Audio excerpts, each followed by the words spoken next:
Welcome to our Bentonville First webinar broadcast. My name is Pastor Andrea, and I am the Associate Pastor here at First United Methodist Church of Bentonville. And I'm joined with our lead pastor, Michelle Morris. Through the month of October, our church is focusing on 4 key aspects of community life: getting reacquainted with who we are as we hopefully navigate out of this pandemic. And our hope is to learn about our community and to spark new responses to needs and possibilities that are now a part of who we are in Bentonville. This week's webinar focuses on local government.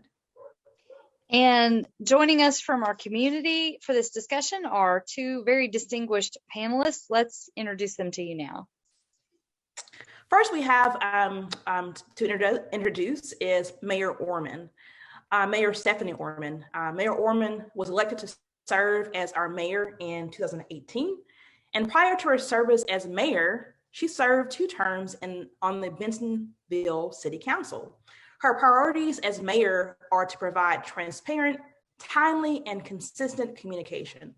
Since taking office, she has launched 3 of the city's social media outlets, started the Great Neighborhood Initiative, and started Bentonville's 311 communication system, connecting citizens to area services. She has an undergraduate degree from the U of A and a master's degree from Southwest Missouri State. She has been married to her husband, Terry, for more than 20 years and has 2 children, Landry and Taylor, both in Bentonville schools. Help us welcome Mayor Orman. It's wonderful to have you. And our next panelist is Judge Barry Moehring. Judge Moehring was elected Benton County Judge in 2016.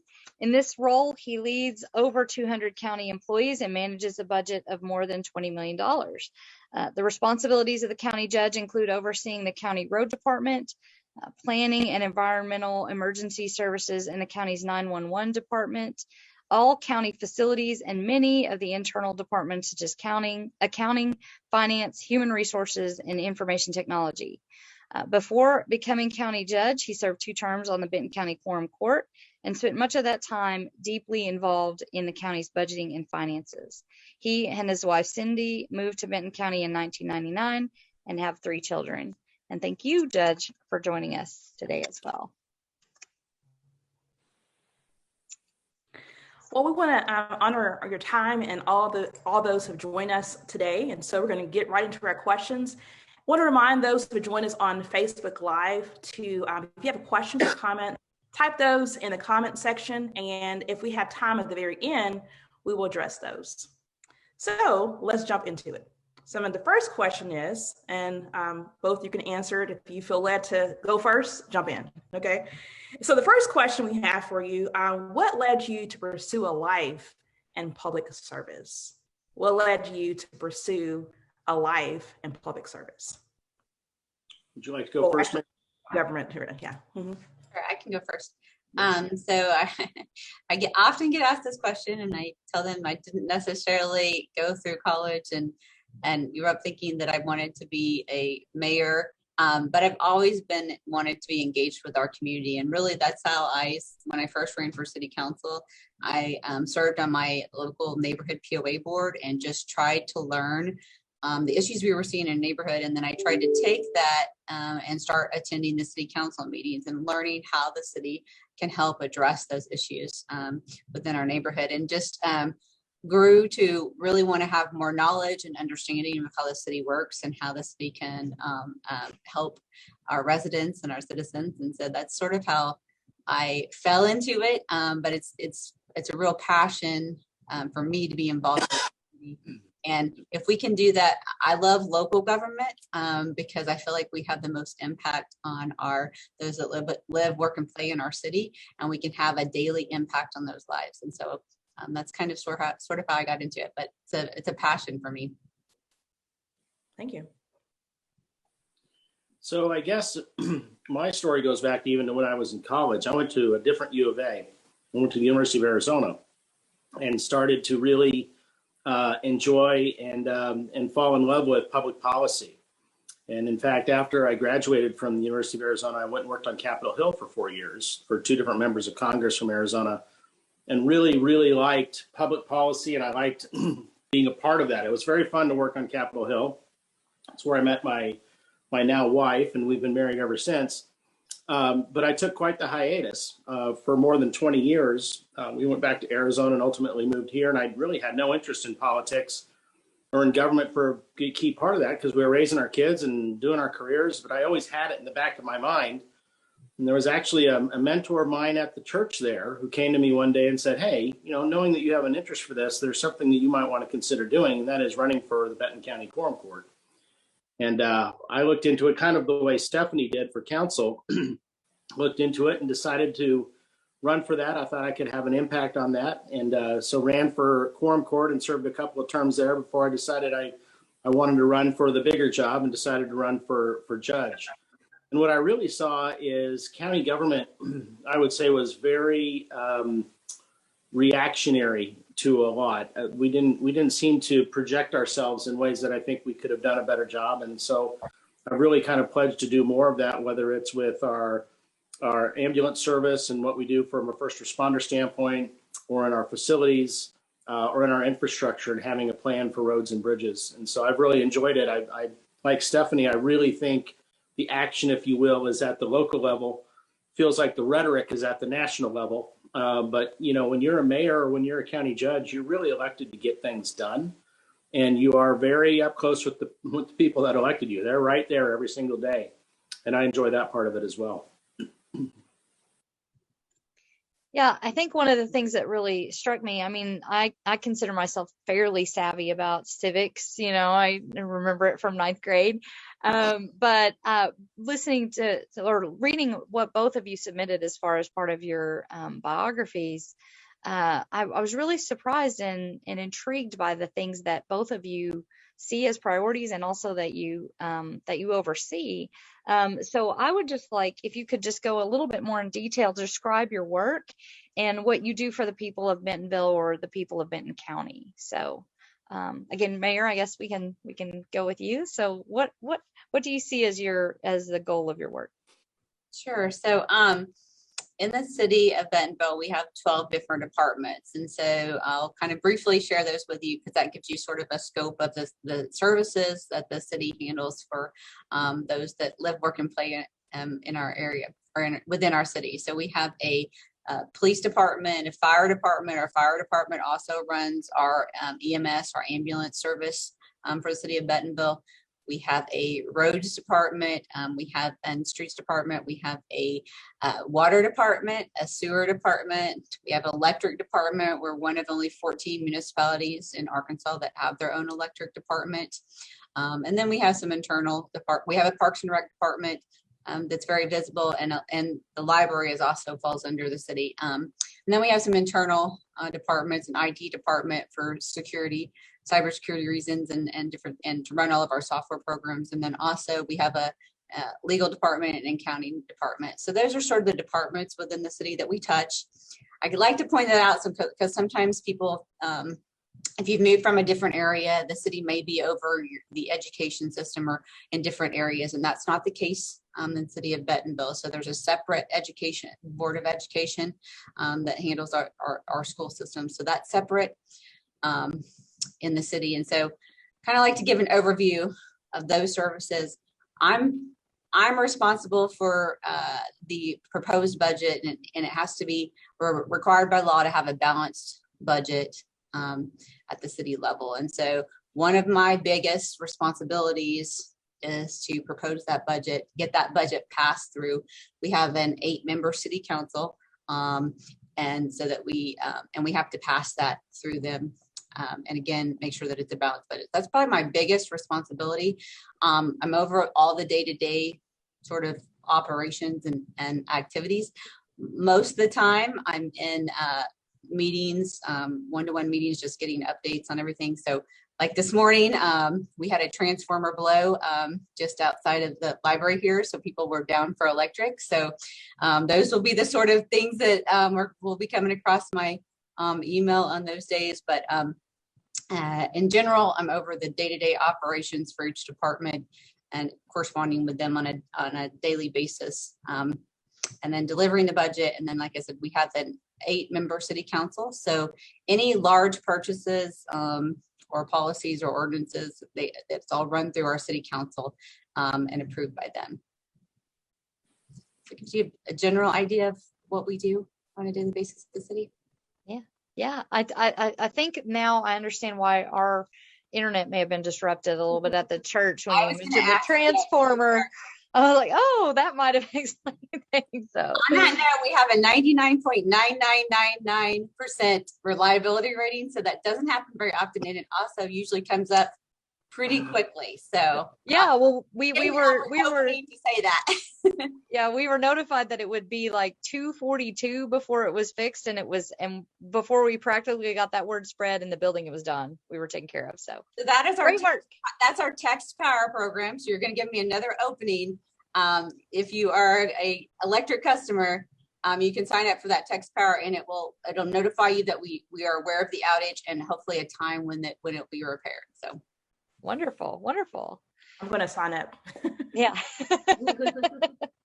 Okay, Judge, why don't you expand a little bit more on or explain how you end up over everything there? Sure. Well, there are some similarities, and then there's some key differences between county government and city government. Some of the similarities are I operate in a chief executive role, much the way Mayor Orman does over at the city, overseeing a lot of those internal functions, those finance, accounting, IT, HR.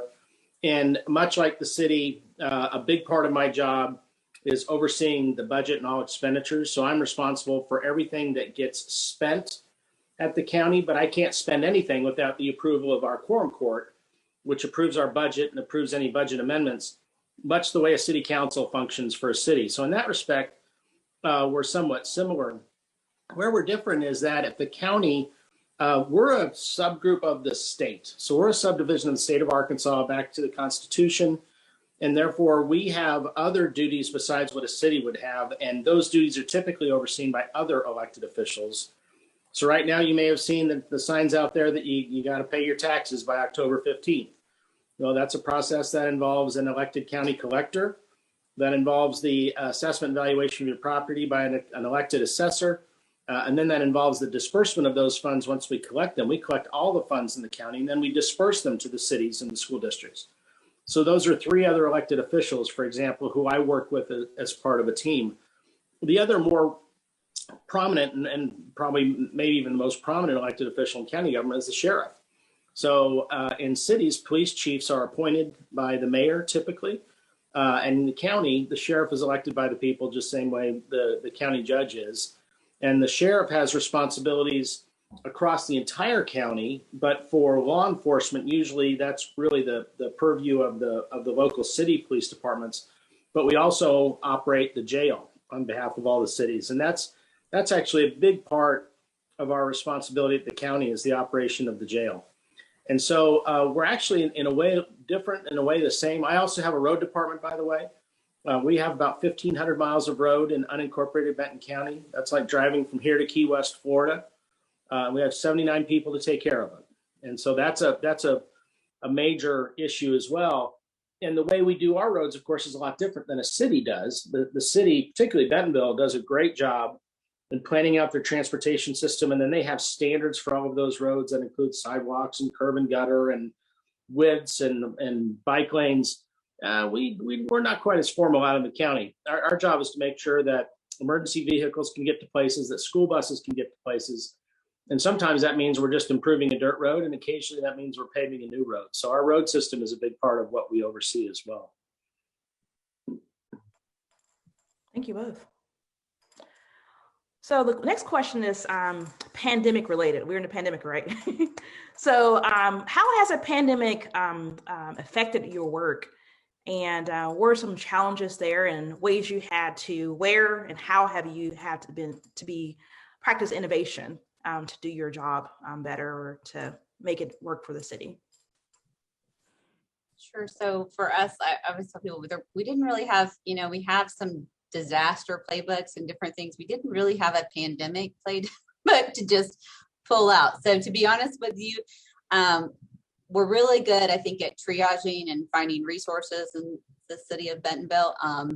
but a pandemic means we're keeping everybody separated, and we're the cleaning, the protocol. And so it was very different than what we were used to. And so we really had to come up with our own playbook, and depending on the facility or the workforce or the crew. So a lot of our employees are what they call essential employees. And so we never really shut down in the city. So whether it was police or fire and EMS, I mean, those our EMS were getting the calls for COVID patients. They go into the actual home of COVID patients. I said it's even harder for those, I think, because they're going into a situation that doesn't have the protocols of cleaning and different things when they go into a home, if they know they have a COVID positive patient. So really putting in protocols with that.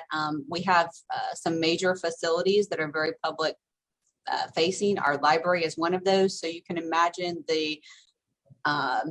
we had to put the protocols in place to kind of shut down and then protocols to reopen. So the cleaning processes for every one of those books that gets touched, that now had to have a cleaning process. You can imagine in our community center, which has exercise equipment and all those different things. So completely sort of shutting that down and then starting those reopening phases. And again, the cleaning protocol. And throughout this, we were learning along with our state and federal legislators on, and so as those standards got handed down for us in different facilities, we were trying to stay on top of that, keep our public safe, but also continue to run all of those services. The other services, water, sewer, electric, if you can't get clean water, you're going to have a hard time fighting a pandemic, right? So making sure that all of those crews continue to run and put the protocols in place to have a safe crew process. So it was, I say for us, a lot of people shut down and they worked from home. That did not happen at the city. We had very few.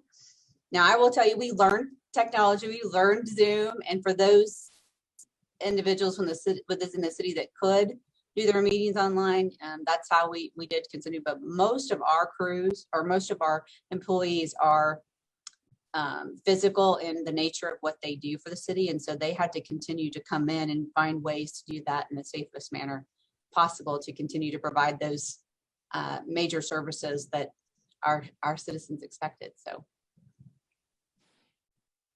at the county, much the way Stephanie described it for the city, it was a complete game changer in how we operated. I'll take you back to a meeting I'll never forget. It was March 11th, 2020. Actually, no, I'm sorry. That was a different meeting.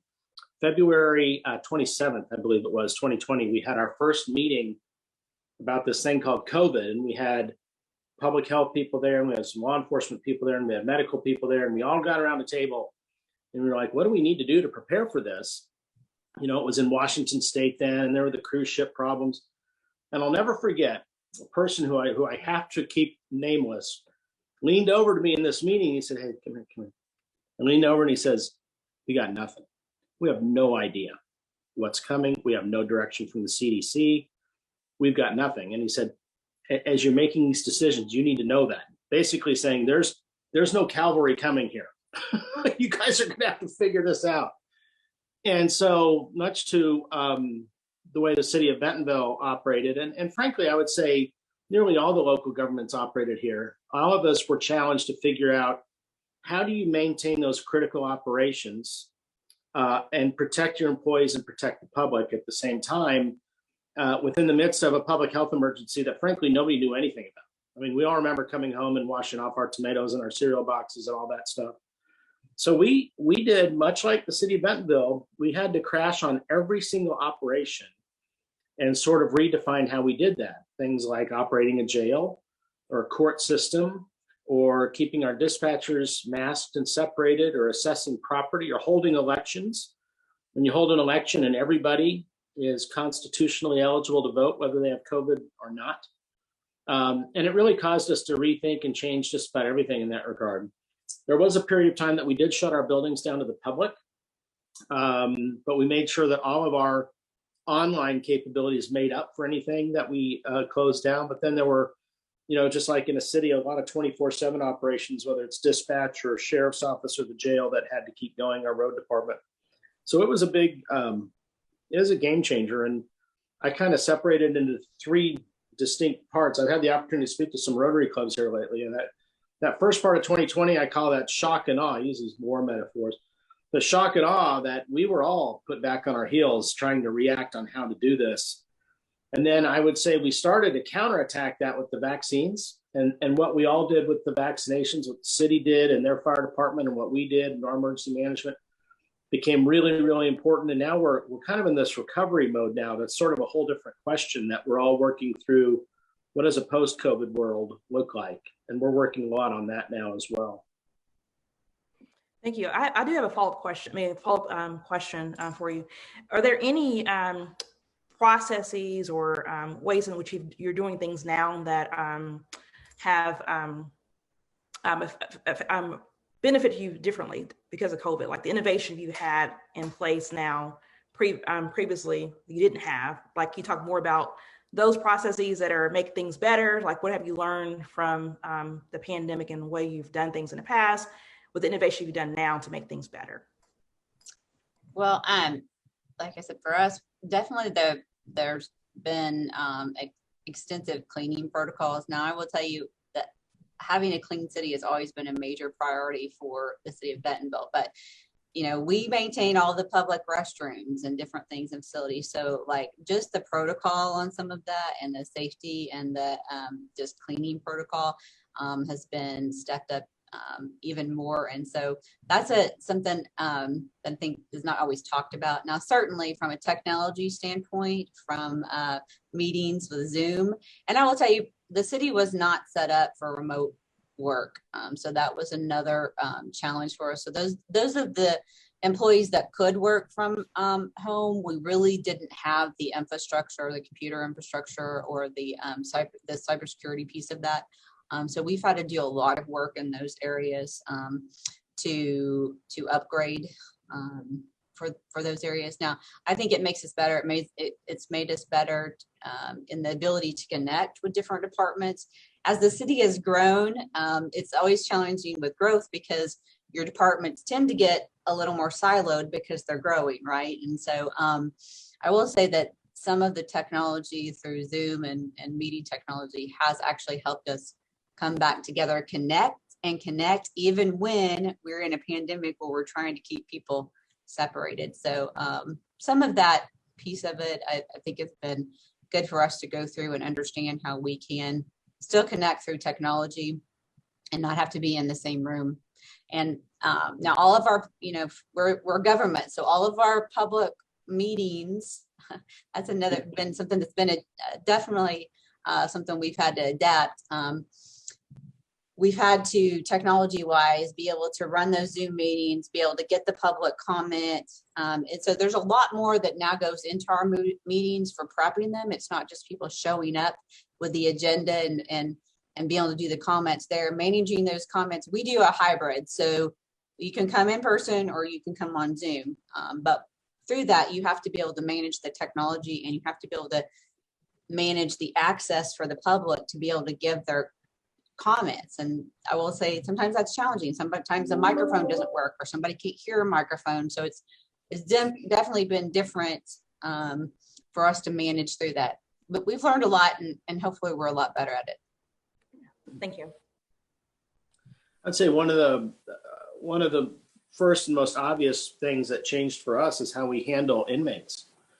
And pre-COVID, we still brought the buses full of inmates down for court, down to downtown Bentonville, and you probably will never see that going forward.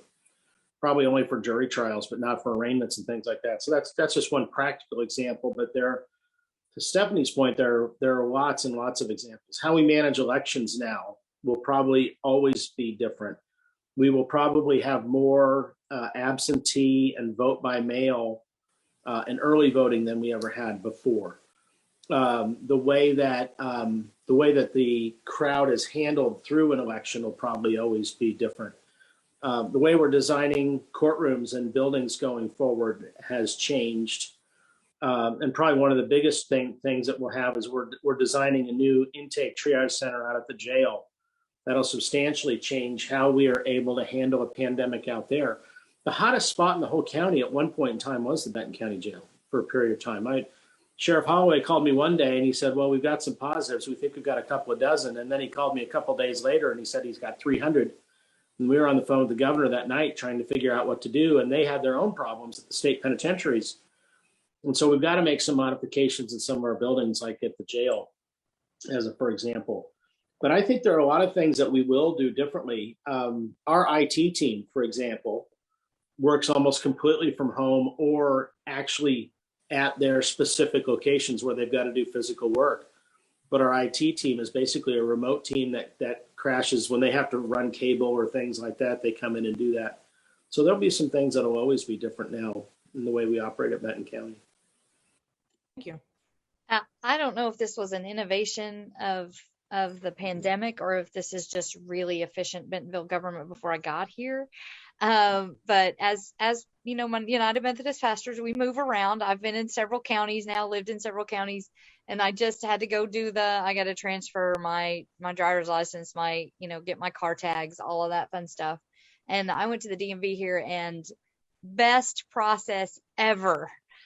Most efficient. I mean, the longest thing was waiting for them to call my number, and then otherwise everything was taken care of so quickly.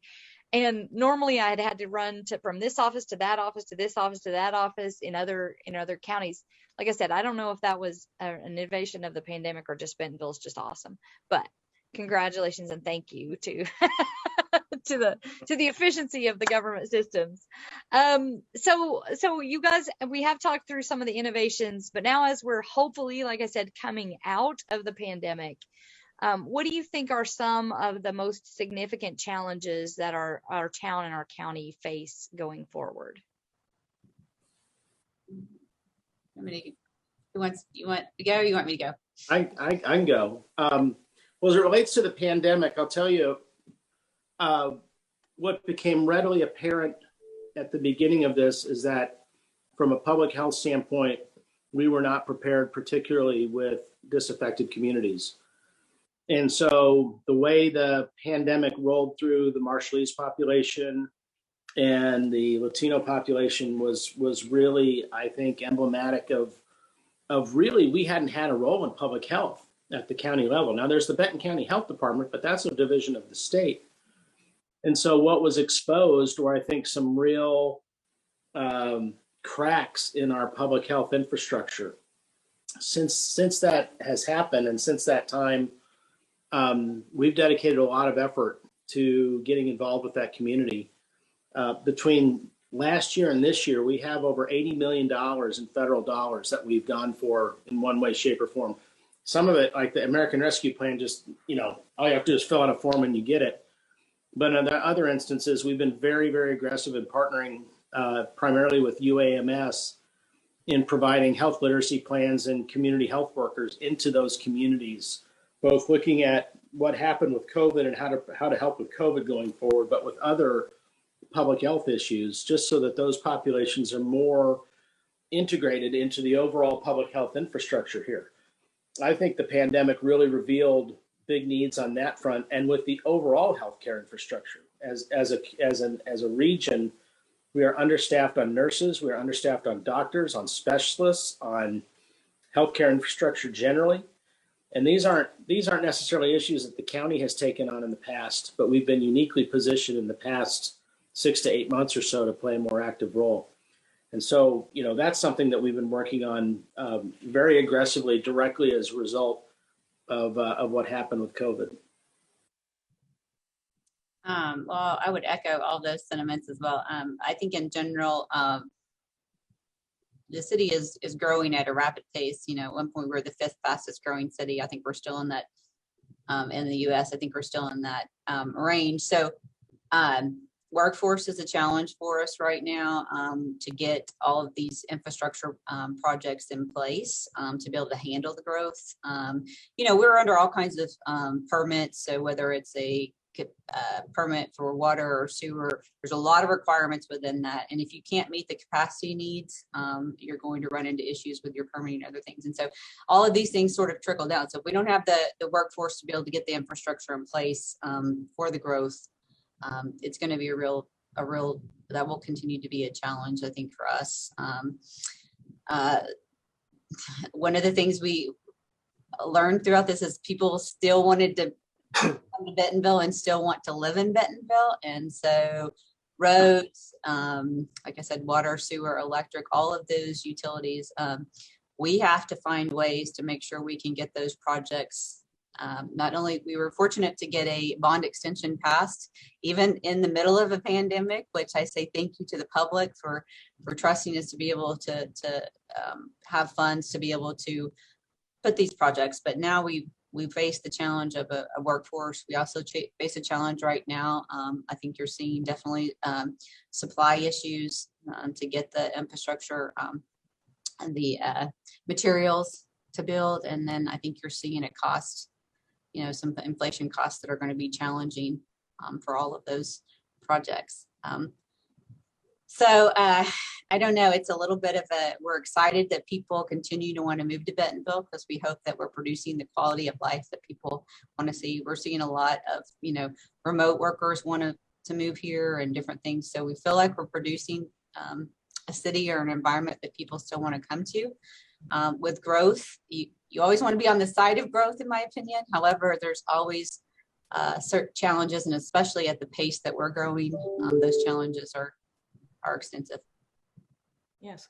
Well, that was a segue to the next question. That was the last part of your response kind of hit on it. Like, what are the exciting possibilities ahead of us as we are looking to come out of the pandemic? We're still in it, but we see glimpses of, some normalcy there.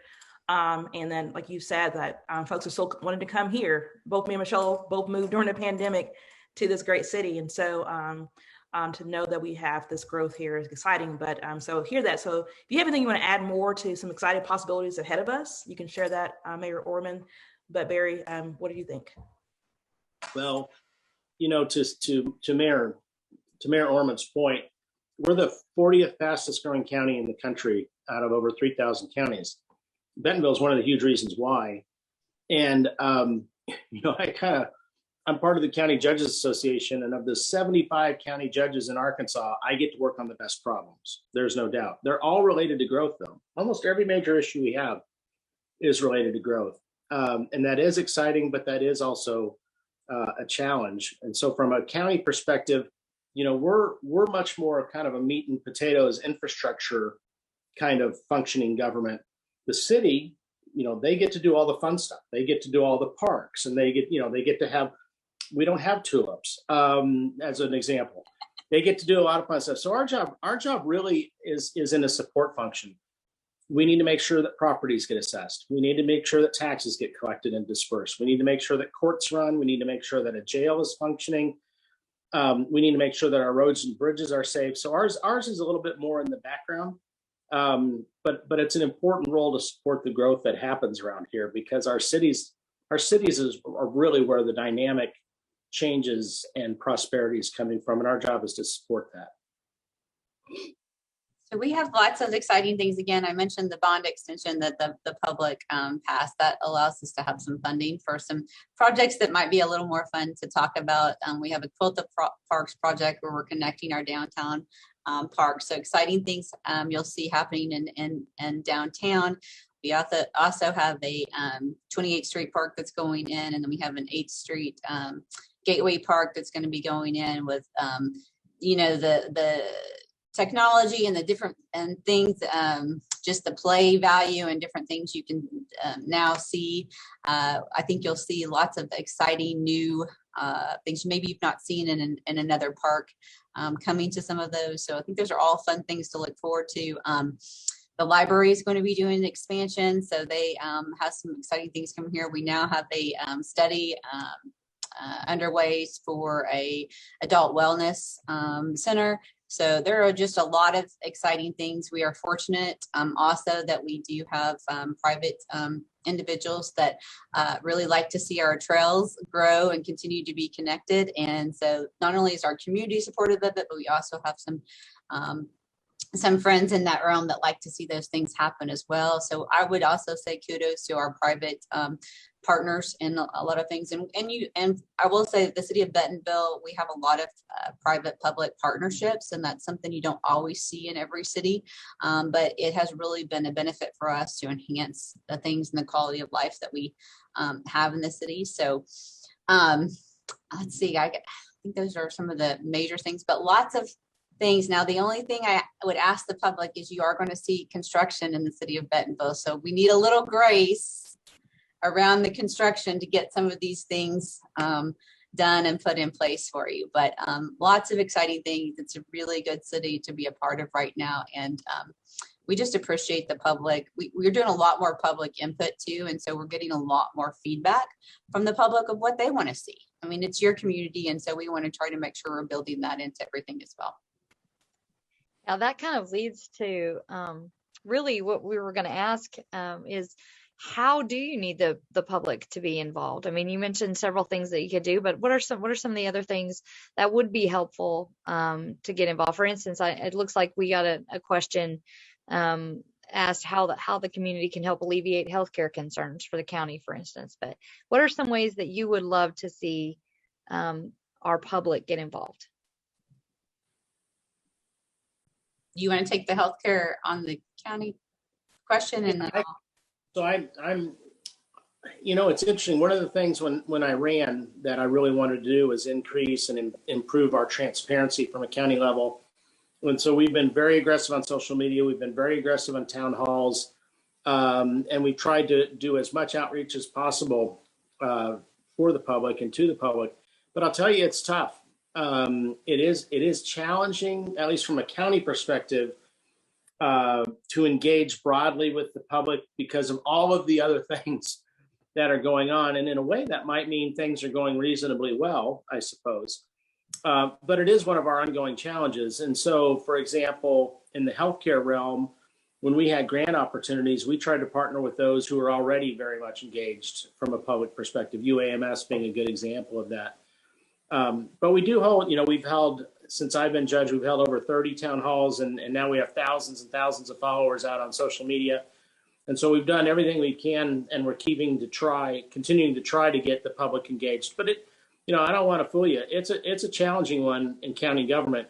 I think, Michelle, it kind of goes back to one of the things you said when we first got on, even maybe before we got on, and that is a lot of the public don't understand these various roles of government very well. And a lot don't understand, and I think it rests in part because these things are not taught in schools anymore, but how important the school board is, and how important the city council is, and how important the county quorum court is to people's everyday lives. I mean, when you walk in downtown Bentonville, for example, and you enjoy the amenities there, that didn't happen by accident. I mean, that was a very deliberate policy and plan to make that happen, and that's true at all local levels of government. So I'll just echo that we have lots of boards and commissions. And so if it's something you're interested in, we everything from a utility board that helps look at all of our different utilities rates, and then understanding what it takes to get whatever the water or sewer to the house or the business. And so two, we have a Parks and Rec board. So if you want to be more engaged with some of the fun things in the community, so look for those opportunities. We try to do a 2-week out application posting for all of our boards and commissions. We have a tree and landscape committee. We have a library advisory board. There are a multitude of boards and commissions in the city, and we use those boards to help us with input and direction. We also have I know we have more public input meetings than we've ever had before. So we will have public input meetings on everything from the Quilted Parks project to a new road or an extension to a road, or to a drainage project. We are really engaged with those public input meetings. And I will say technology has allowed us to have those a little easier, because getting people into one room with a multitude of meetings can be a challenge in that communication. But if we can open it up to where you can be in person or on Zoom, we get more participation in that. We've tried to do that. So on the Bentonville website, there is a page that is boards and commissions. So look through that. It should also tell you what term. So if there's positions that are opening up or terms that are expiring, and it also kind of give you the qualifications for whatever that board is. But those are great ways. I also have a community council, and so they meet once a month. They learn for 12 months, and they learn about a different department each month, and that gives you a really good sort of overview of each department and how a city runs. And so if you really are interested in city government, that's a really great program to apply for and go through. We have a youth council as well. And then we also have a DEI task force that's really helping us with community conversations with the public. So there's a variety of ways to get involved with the city for sure. Yeah, I wonder if one of the side effects of the pandemic has been that people have maybe gotten a glimpse into how much local government and local entities do have an impact. I think about, when it was time to reopen, come back to school, and all the school board meetings were flooded. Suddenly everybody had an opinion and was there. And it's great whenever there's a hot topic to be involved in, but really we all should, as good citizens, be involved on a much more consistent basis, right? And share more about this. So if there were any kind of closing remarks that you would love to share with the people about your work or about what you see about Bentonville or Benton County, what would your closing remarks be for folks today? I just tell everybody that you can impact the city in some way, and whether it's organizing a trash cleanup in your neighborhood or within your apartment complex or your street, like that's an impact. That's one of the things we hear about Bentonville is how clean it is. And that doesn't just happen from our city employees. That happens because the community cares about it. And so you can do things like that seem very simple to, getting engaged with a board or commission, but there's a multitude of opportunities, and it really just takes you having some initiative to do it and say, I want to help in some way. Don't worry that you have to have 500 volunteers gathered to do something to have an impact. It doesn't always take that. And so that's kind of my message to the public is be engaged in a way that, that works with your lifestyle, but everybody can have an impact. I think that's a really good message. Our cities are where all those communities really are. In the county, we're much more diffused. We don't have, communities and neighborhoods in the county. And again, a key part of our job is just to help with that whole infrastructure piece to make sure that we have that infrastructure in place so that our cities can grow and that our communities can grow. In terms of citizen involvement, we have boards and commissions as well. They do much different things than a city board and commission does. And sometimes it's hard to get people to sign up for some of ours. They're not necessarily as much fun. But I would say one of the huge things we have going for us in this community here right now is the leadership that's here. We all get along really well. And I'll give kudos to Mayor Orman, who's also my mayor, by the way. She put together, when she came into office, a monthly meeting, it's a Zoom meeting of all of the mayors and the county judge to talk through regional issues. And so there's a high degree of communication and collaboration happening, in part because of folks like Mayor Orman and others that is really, I think, causing everybody to work together in a way that I haven't seen before. And we need that because the challenges that Bentonville has are some of the same challenges that Rogers has or that Bella Vista has. And so we really do try to work on those collaboratively and work on those together. And Mayor Orman's a key part of that. I appreciate that she's put that group together.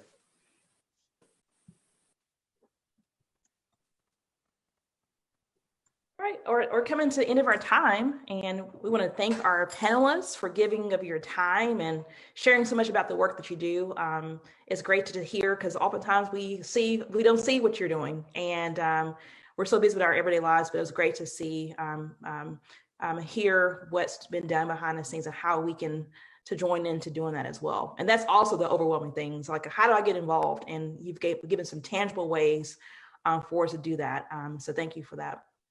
And this conversation that we're having today and will continue on Sunday. So if you would like to join us in person or online at either 9 or 11 o'clock at First UMC Bentonville, we're right downtown on 2nd Street. You can pass. I'm pretty sure most of you who will watch later have seen us. But yeah, we invite you to come and to continue on with this conversation and learn how we put that into practice through our faith as well. So I invite you to continue to do that. And since we're talking about coming out of a pandemic, we know we're not there yet. We know that so many are still experiencing grief. And so our staff and our pastors have worked to put together a special service that's going to happen on Wednesday, November 10th at 6:30 p.m. And so you can come to our church or join us online. And it's called the morning service of mourning and hope. So again, it's an opportunity for us to name that grief. And our music directors, Ray Willer, has put together a beautiful requiem for COVID that will debut that evening of November 10th at 6:30. And also Ken Rutherford, he's over our worship director for 9 o'clock service, will also offer some great music to help us to sit with our loss and mourning, but also look forward towards better days to come ahead. And so we are looking forward to better days. And that service is open to our community. So I invite you all to come out, especially when I invite our medical workers and our first responders who have carried the bulk of this, the grief, and have done so much for our community. And so we want to give space to our medical workers and our first responders and everyone in our community that needs that space to name and to find healing and for the grief that we're carrying in so many ways. Job loss, death, many unnamed losses that we have that we can't name, but we feel different. We invite you to come out so we can do, as a community, come together and find that way of hope as we look for better days ahead. So again, you can join us on Sundays as we continue this month, looking at ways in which our community can get involved as well at 9 or 11 o'clock in person online. And November 10th, mark your calendars, November 10th at 6:30 at First United Methodist Church of Bentonville. You don't want to miss that. I want to invite you next week to come back as we continue have another panel that will join us online to cover business. So you don't want to miss that. So we invite you to come back at 12 o'clock to 1 p.m. next Tuesday. And I want to thank my co-host, Michelle. And I want to give a shout out to Brooke, who's behind the scenes, making sure that your questions are being answered and making sure things are going smoothly behind the scenes so we can broadcast via Facebook as well. We hope that you're inspired, those that have joined us today, but also will come back and watch this broadcast later on, that you're inspired to get involved in our great city. There are many ways you can do that. As both Judge and our mayor have told us, it didn't take a whole bunch, just a willingness to do that and take that initiative. You don't need a whole army. You just need a couple folks and just yourself sometimes to get involved. And once we're involved in our community and with each other, it makes each other's lives a lot better. And so we invite you to jump in the game. So blessings and peace to each of you. And we pray that and I hope that you have a great rest of the week. Thanks, everyone. Really appreciate it.